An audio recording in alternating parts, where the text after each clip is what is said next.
Good evening student. जैसा कि हम पढ़ रहे थे एप्लीकेशन ऑफ ट्रिग्नोमेट्रिक, इसमें अपन ने एग्जांपल कर लिए थे, उसका बेसिक समझ लिया था। तो आज अपना क्वेश्चन है क्वेश्चन नंबर फर्स्ट, एक्सरसाइज 9.1 का क्वेश्चन नंबर फर्स्ट में देखो क्या दे रखा है। A circus artist is climbing a 20 metre long rope which is tightly stretch and tied from the top of a vertical pole to the ground. क्या कहना चाह रहा है कि एक सर्कस आर्टिस्ट है, क्या है, सर्कस आर्टिस्ट है, ठीक है, सर्कस का एक कलाकार है। वो किसी रोप है 20 मीटर लंबी रस्सी पे चढ़ रहा है। वो रस्सी कैसे बंधी हुई है? किसी एक पोल से बंधी हुई है और नीचे ग्राउंड से बंधी हुई है टाइट करके। तो जैसे मान लेते हैं कि ये आ गया अपना क्वेश्चन नंबर फर्स्ट। तो ये मान लेते हैं ये क्या है, पोल है। ये क्या हो गया, पोल है, ठीक है। ये ए बी कोई पोल है। इससे यहाँ पे ग्राउंड तक क्या है, एक रस्सी बंधी हुई है। ये क्या है, ये क्या है, एक रोप है जिसकी लेंथ कितनी दे रखी है, 20 मीटर बंधी हुई है। तो ये पॉइंट मान लेते हैं सी पॉइंट कोई ग्राउंड पे है। तो ऐसे ये पोल है, इस पोल के टॉप से लेके ग्राउंड पे एक रोप यानी रस्सी बंधी हुई है जिसकी लेंथ कितनी है, 20 मीटर। अब इस पे चढ़ना है सर्किट आर्टिस्ट को, ऐसे ऐसे चढ़ेगा ऐसे, ठीक है। इतना समझ में आ गया। Find the height of the pole if the angle made by the rope with the ground level is 30 degree. जो भी रोप है वो ग्राउंड के साथ कितने डिग्री का एंगल बना रही है, 30 डिग्री का एंगल। तो यहाँ पे जो एंगल बनेगा वो कितना है, 30 डिग्री। तो ये ऐसे ग्राउंड हो गया, ऐसे ग्राउंड हो गया, ऐसे पोल है और उसके साथ ऐसे रस्सी बंधी हुई है, ठीक है। तो अपन को क्या बताना है, हाइट ऑफ पोल, ठीक है। तो गिवन क्या है, आप चाहो तो लिख सकते हो। गिवन में क्या है, लेंथ ऑफ रोप कितनी है, 20 मीटर है, ठीक है। यहाँ पे जो एंगल बन रहा है, एंगल ऑफ इलेवेशन बन रहा है, क्या बन रहा है, एंगल ऑफ इलिवेशन बन रहा है, वो कितना है, 30 डिग्री, ठीक है। तो अपन को फाइंड क्या करना है, हाइट ऑफ पोल। पोल की हाइट कितनी है वो अपन को फाइंड करनी है। तो ए बी फाइंड करना है अपन को। तो मान लेते हैं let height of pole equal to x metre. कितनी है, एक्स मीटर है। तो अपना जो ट्राइंगल बन रहा है, ध्यान दो, ये पोल है, ग्राउंड के साथ कितने डिग्री का एंगल बनेगा, 90 डिग्री। तो यहाँ पे एक राइट एंगल ट्राइंगल बन गया ए बी सी, ठीक है। तो in triangle A B C, ये अपना पोल है, ये ग्राउंड से डिस्टेंस है रोप की, और ये रोप की लेंथ है। तो ये क्या है, यहाँ पे 90 डिग्री यहाँ बना, तो ये हाइपोटेन्यूज हो गया, ठीक है। ये कर्ण हो गया और ये क्या हो गया, आधार, और ये क्या हो गया, लंब हो गया। ये परपेंडिकुलर और ये बेस, ठीक है। तो अपन को क्या फाइंड करना है, परपेंडिकुलर फाइंड करना है। क्या दे रखा है, हाइपोटेन्यूज दे रखा है। तो परपेंडिकुलर और हाइपोटेन्यूज में किसका रिलेशन होता है, साइन। किसका रिलेशन होता है, साइन का। तो साइन का फॉर्मूला लगाएंगे यहाँ पे, तो क्या आ जाएगा, sine 30 equal to perpendicular upon में हाइपोटेन्यूज। परपेंडिकुलर कितना है, ए बी, हाइपोटेन्यूज कितना है, बी सी। ए बी की लेंथ एक्स है, बी सी कितना दे रखा है, 20। साइन 30 की वैल्यू होती है 1/2 इक्वल टू एक्स अपॉन 20। अब क्या करेंगे, ये इधर क्रॉस मल्टीप्लाई हो जाएगा, ये इसके साथ हो जाएगा। तो 1 into 20 equal to 2 into x, 1 into 20 equal to 2 into x. तो ये कितना हो गया, 20 इक्वल टू 2x। तो क्या मैं इसको ऐसे कह सकता हूँ, 2x इक्वल टू 20। तो यहाँ से x की वैल्यू कितनी आ गई, अब जो मल्टीप्लाई में वो कहाँ चला जाएगा, डिवाइड में। तो x की वैल्यू आ जाती है यहाँ से 10 मीटर। तो hence height of pole equal to आ जाएगा 10 मीटर। तो पोल की हाइट कितनी होगी, 10 मीटर। तो सबसे पहले एप्लीकेशन ऑफ ट्रिग्नोमेट्री वाले पार्ट में करना क्या होता है, सबसे पहले हमें डायग्राम बनाना आना चाहिए। अगर डायग्राम आपको अच्छे से बनाना आता है फिर कोई प्रॉब्लम नहीं आएगी, एकदम आसान हो जाता है। समझ में आ गया, क्लियर है ना, चले आगे, चलो ठीक है। देखो अगला क्वेश्चन नंबर सेकंड में क्या दे रखा है।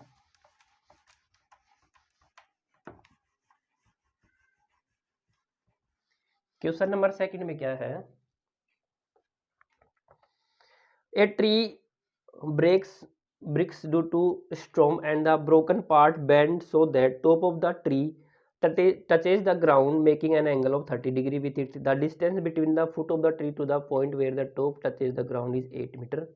Find the height of the tree. Height of the tree की हाइट फाइंड करनी है, और जहाँ से ग्राउंड को टच करवा 8 मीटर और 30 डिग्री का एंगल बना रही है, ठीक है। क्या कहना चाह रहा है, समझो। समझो क्या कहना चाह रहा है। क्या कहना चाह रहा है कि एक पेड़ है, मान लो ये कोई एक पेड़ है, ठीक है, ये मान लो ये एक पेड़ है, ठीक है। अब वो स्ट्रॉम यानी आंधी आने से टूट गया, क्या हो गया, आंधी आने से ऐसे टूट के ग्राउंड को टच कर रहा है, तो ऐसे टूट गया, ठीक है। ये पहले क्या था, ये ट्री था, एक पेड़ था, क्या हुआ, आंधी आई तो उसकी वजह से बीच में से कहीं से टूट गया, ठीक है, कहीं से भी टूट सकता है। ऐसे टूट के ऐसे टूटेगा तो कैसे क्या करेगा, ग्राउंड को टच करेगा, ऐसे ग्राउंड को टच कर रहा है, तो जहाँ पे वो टच कर रहा है वो कितना डिग्री का एंगल बना रहा है, 30 डिग्री का। और ये जो ट्री का फुट था, ठीक है, यहाँ से ग्राउंड से कितनी डिस्टेंस पे है, 8 मीटर पे है, ठीक है, 8 मीटर पे है। तो पूछा है कि height of the tree, 8 metre ही है ना, हाँ बिल्कुल 8 मीटर ही है, ठीक है। तो ट्री की हाइट कितनी होगी, तो आई थिंक आपको समझ में आ गया होगा। तो ये बना लेते हैं अपन, ये मान लेते हैं एक ट्री है, ठीक है। अब क्या किया, यहाँ से टूट गया ये, ठीक है, यहाँ से टूट गया, तो टूटने से क्या हुआ, ये वाला पार्ट ऐसे नीचे आ गया। तो एक्चुअल में अब डायग्राम कैसे बन जाएगा, ये ऐसे आ गया और ये ग्राउंड कैसे टच कर रहा है, समझ में आया। आई थिंक आपको सिचुएशन समझ में आ गई होगी, ऐसे टच कर रहा है और ये टच करते हुए ये बिल्कुल ऐसे यहाँ पे ऐसे टच करेगा तो ये 30 डिग्री का एंगल बना रहा है। तो यहाँ पे क्या बनेगा, 90 डिग्री बनेगा। क्लियर है इतना, यहाँ से ब्रेक हो गया ये ऐसे पेड़ था ऊपर पहले, सिचुएशन समझ में आ गई, ठीक है। तो अब सही से डायग्राम बना लेते हैं, और जहाँ से टच कर रहा है ये कितना है, 8 मीटर की डिस्टेंस पे है। तो अब सही से डायग्राम बना लेते हैं, आई थिंक आपको समझ में आ गया होगा, ठीक है। तो अब देखो कैसे बन जाएगा ये, कि ये पेड़ था, यहाँ से मान लो टूट गया, ये ऐसे ग्राउंड को टच कर रहा है, ये 30 डिग्री का एंगल है, ये 8 मीटर है। ये मान लेते हैं पी क्यू कोई पेड़ था, ठीक है, और ये ग्राउंड को टच कर रहा है, ये आर पॉइंट है, और यहाँ से ए पॉइंट पे टूट गया, ठीक है, ए पॉइंट से टूट गया, ठीक है। अपन को क्या बताना है, हाइट, टोटल हाइट कितनी थी। तो देखो गिवन में क्या है, पी क्यू क्या है, P Q is a tree, ठीक है। ये टूट गया बीच में से टूट गया, तो जहाँ से टच कर रहा है, तो एंगल ऑफ एलिवेशन हो गया, ये एंगल ऑफ एलिवेशन कितना हो गया, वो 30 डिग्री हो गया। यहाँ से डिस्टेंस क्यू आर कितनी हो गई, 8 मीटर, जहाँ से टच कर रहा है ये ग्राउंड को, ठीक है। अपन को क्या फाइंड करना है, height of tree, height of tree, height of tree यानी कि पी क्यू, और पी क्यू एक्चुअल में क्या है, यहीं पे लिख देता हूँ, पी क्यू एक्चुअल में क्या है, ए क्यू प्लस पी ए, तो P A plus A Q, P A plus A Q. अब ध्यान दो, ये जो पी ए है ये तो यहाँ पे आके ऐसे टच हुआ, ये समझो ऐसे कि मान लो ये पी क्यू है पूरा, ठीक है, ये पी क्यू है। अब यहाँ से टूट गया, तो ये जो पी ए वाला पार्ट है, ये जो पी ए वाला पार्ट है, ये तो ऐसे आके मिलेगा, तो जो पी ए बराबर है वो किसके बराबर है, यहाँ पे समझने वाली बात क्या है, पी ए जो किसके बराबर है, वो ए आर के बराबर है, ये ध्यान देना, बताओ है कि नहीं है। पी ए जो है, ये जो ऐसे टूटा, ये वाला हिस्सा है, तो ये है, तो जो पी है, पी ए है, ये रहा पी ए, वो किसके बराबर है, ए आर के बराबर है, बस ये समझने वाली बात है। तो सबसे पहले यहाँ पे जो राइट एंगल ट्राइंगल बन रहा है, तो क्या बन रहा है, in triangle A Q R, तो ए क्यू आर बना लेते हैं,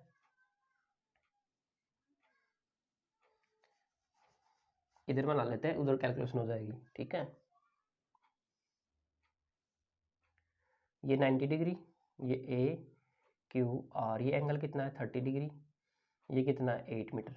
तो मेरे को ए क्यू मिल जाए और ए आर मिल जाए, क्योंकि ए क्यू तो मुझे चाहिए और ए आर भी चाहिए, ए आर चाहिएगा तो ए आर किसके बराबर हो जाएगा, पी ए, तो ये भी चाहिए और ये भी चाहिए, तो सिर्फ ये दे रखा है, तो ये क्या है, बेस हो गया, और ये क्या हो गया, परपेंडिकुलर। बेस और परपेंडिकुलर का रिलेशन किसके साथ होता है, टेन के साथ, ठीक है। तो यहाँ से मैं 10 लगा दूंगा, तो टिग्नोमेट्रिक रेशियो किसका, 10 का, तो 10/30 इक्वल टू कितना आ जाएगा, ए क्यू अपॉन में Q R, perpendicular upon base, A Q मुझे पता नहीं है, ठीक है, क्यू आर कितना है 8, 10/30 की वैल्यू होती है 1/√3 equal to A Q upon में 8।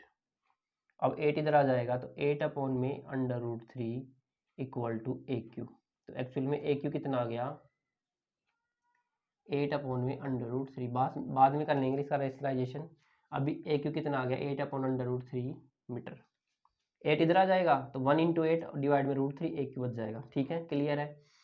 सिमिलरली अब क्या लगाएंगे, ये और ये, तो ये क्या आ जाएगा कोस, तो कोस 30 इक्वल टू कितना होता है, बेस अपॉन में हाइपोटेन्यूज, QR अपॉन में AR। कोस 30 की वैल्यू होती है √3/2। QR कितना है 8, AR की वैल्यू पता है कि नहीं पता।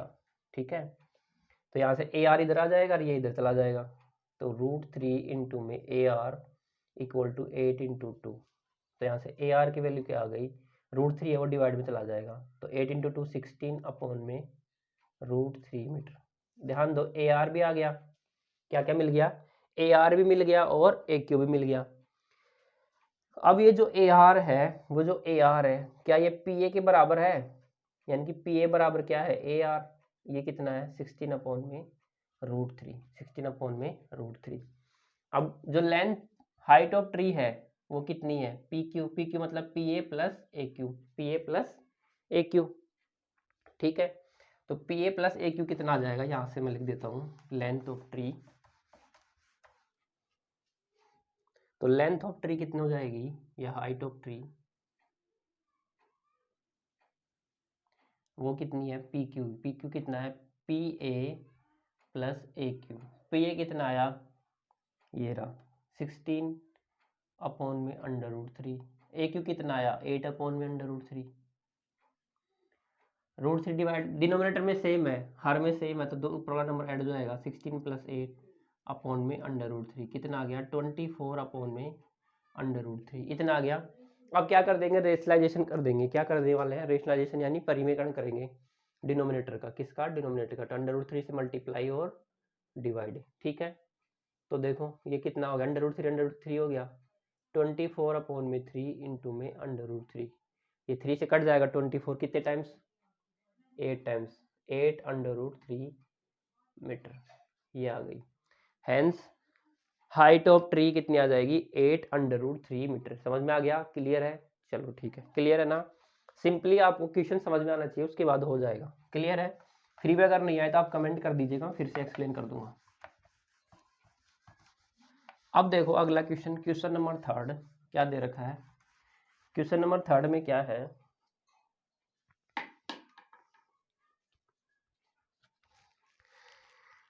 A contractor plan to install 2 slide for the children to play in a park। एक कॉन्ट्रैक्टर है, उसको पार्क में 2 स्लाइड इंस्टॉल करनी है बच्चों के खेलने के लिए।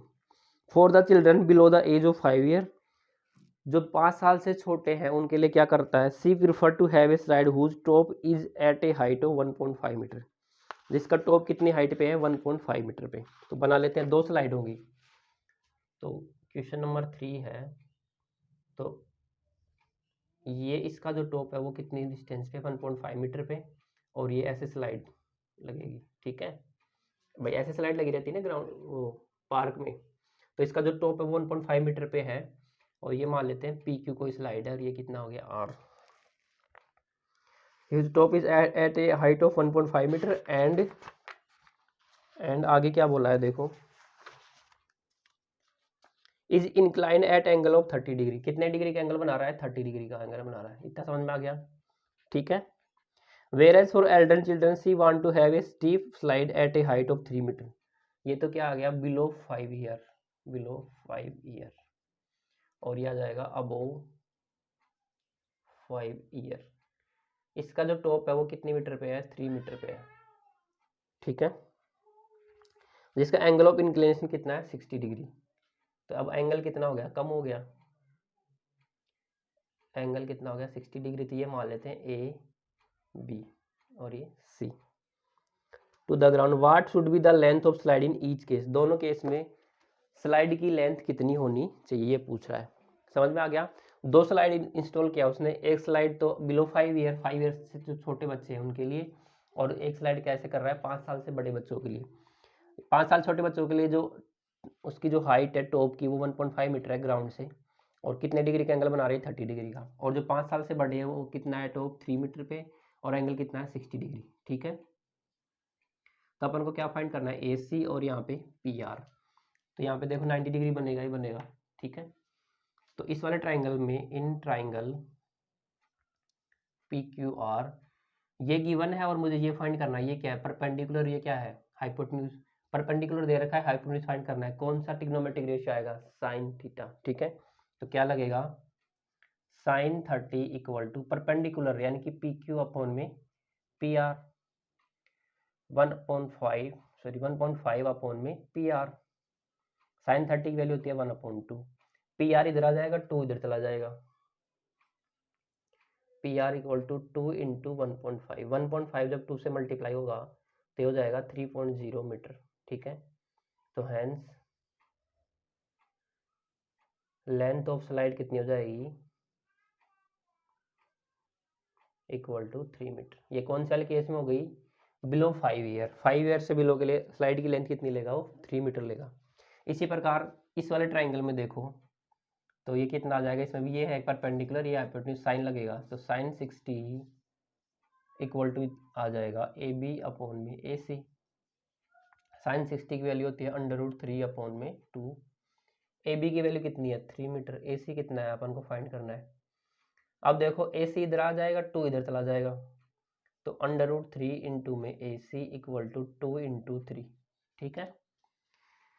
अब ए सी √3 इक्वल टू 6, अब √3 नीचे चला जाएगा तो ए सी इक्वल टू आ जाएगा 6 अपॉन में √3। अब इसका रेशनलाइजेशन करेंगे तो √3 से मल्टीप्लाई और डिवाइड, डिनोमिनेटर का रेशनलाइजेशन कर दिया तो कितना आ गया 6 √3, √3 और √3 कितना आ गया 3, 3 से कट जाएगा 6 तो कितना आ जाएगा 2 √3 मीटर, ठीक है। अगर आप इसको प्रॉपर सोल्व करना चाहते हो तो कितना आ जाएगा 1.73 वैल्यू ले लेंगे, ठीक है, √3 की, तो कितना आ जाएगा 4 6 14 इतना मीटर आ जाएगा, 3.464 मीटर। क्लियर है। तो इस वाले केस में स्लाइड की लेंथ कितनी हो जाएगी, इतनी 2√3 या 3.464 मीटर, और इस वाले केस में कितनी आ जाएगी 3 मीटर आ जाएगी। आई थिंक आपको समझ में आ गया होगा, ठीक है, क्लियर है। तो अपन ने कितने क्वेश्चन कर लिए, 3 क्वेश्चन कर लिए। देखते हैं अगला क्वेश्चन क्या है। क्वेश्चन नंबर 4 में देखो क्या दे रखा है, the angle of elevation of the top of a tower from a point on the ground which is 3 meter away from the foot of the tower is 30 degree, find the height of tower। एकदम simple they रखा है, basic है एकदम। ऐसे question अपन ने काफी कर लिए हैं। क्या कह रहा है कि एक टावर है, उसका एंगल ऑफ इलेवेशन किसी ग्राउंड के साथ जो कितनी डिस्टेंस पे है, वो पॉइंट वो है 30 मीटर, कितना है 30 डिग्री, ठीक है, 30 metre, which is 30 metre away from the foot of the tower. क्या कहना चाह रहा है, क्वेश्चन नंबर 4 में समझो कि एक टावर है, ये मान लेते हैं ये टावर है, ठीक है। इसका angle of elevation, angle elevation कितना है 30 डिग्री, कितनी डिस्टेंस पे इसके फुट, तो ये इसका फुट होगा, इससे कितनी डिस्टेंस पे 30 मीटर से कितना है 30 डिग्री, ये कितना है 30 डिग्री बना रहा है। तो मान लेते हैं पी क्यू टावर है और ये आर पॉइंट कोई ग्राउंड पे, ठीक है। ऐसे कोई टावर होगा, इस टावर के फुट से यानी पैरों से कितनी दूर 30 मीटर दूर से, कितने कैसे देख रहा है ऊपर की तरफ, ऐसे देख रहा है, ठीक है, ये देख रहा है ऐसे। तो कितना 30 डिग्री है, 30 मीटर, क्या बताना है हाइट ऑफ टावर। तो मान लेते हैं हाइट ऑफ टावर कितनी है एच है। तो ध्यान दो टावर है, यहाँ से ग्राउंड के साथ क्या बनाएगा 90 डिग्री, तो ये ट्राइंगल बन गया। पी क्यू आर क्या है, राइट एंगल ट्राइंगल है, तो क्या आ जाएगा in triangle P Q R, ये परपेंडिकुलर और बेस दे रखा है, परपेंडिकुलर फाइंड करना है तो क्या आ जाएगा 10 30 इक्वल टू कितना आ जाएगा परपेंडिकुलर अपॉन में बेस, तो पी क्यू अपॉन में क्यू आर, 10 30 की वैल्यू 1/√3, पी क्यू की वैल्यू कितनी है हाइट एच, और ये कितना है 30 मीटर, ये इधर चला जाएगा तो 30 अपॉन में √3 इक्वल टू एच। तो क्या मैं इसको ऐसे कह सकता हूँ एच इक्वल टू 30 अपॉन में √3, अब डिनोमिनेटर का रेशलाइजेशन कर देंगे √3 से मल्टीप्लाई 30 √3 अपॉन में 3, √3 और √3 कितना हो जाएगा 3, 33 से डिवाइड होगा तो कितना आ जाएगा 10 √3 मीटर। तो हैंस हाइट ऑफ टावर कितनी हो जाएगी 10√3 मीटर। इसको प्रॉपर सोल्व करना चाहते हो तो √3 की वैल्यू पुट कर देना, कितनी 1.732। तो ये हाइट ऑफ टावर हो जाएगा 17.32 मीटर। क्लियर है ना। सिर्फ सिंपल डायग्राम समझ में आना चाहिए, लैंग्वेज समझ में आनी चाहिए, उसके बाद में क्वेश्चन ईजी हो जाता है। ठीक है, तो अपन ने कितने क्वेश्चन कर लिए हैं, 4 क्वेश्चन कर लिए हैं, बाकी क्वेश्चन अपन अगले लेक्चर में करेंगे। Thank you.